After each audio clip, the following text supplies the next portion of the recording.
The first step to identifying and fixing a device fault is to capture the event of interest and to root cause the issue. The 2 series MSO provides several advanced triggers that help you capture complex events. The signal we are capturing on the instrument here is a train of pulses that has a randomly occurring half-height runt.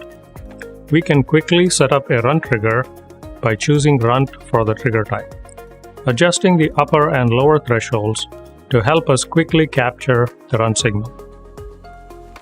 There are other advanced triggers also available: pulse width, timeout, setup and hold, rise fall, and logic trigger. We can quickly set up a search definition to see if there are other runs like the one we triggered on within the acquired waveform. The results of the search are shown on the search badge, and we can see that there are several runs in the acquisition. After stopping the acquisition, we can navigate to each occurrence using the navigation controls on the search badge. The search results can also be viewed in a tabular format by enabling the results table.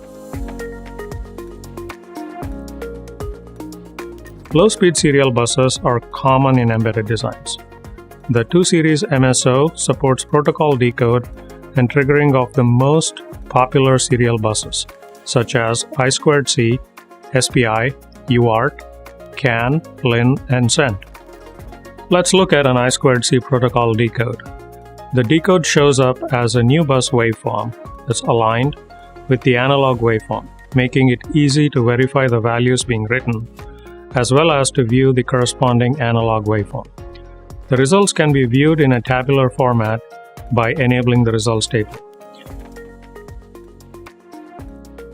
You can easily trigger on the packets addressed to a specific device or on the values in the data payload.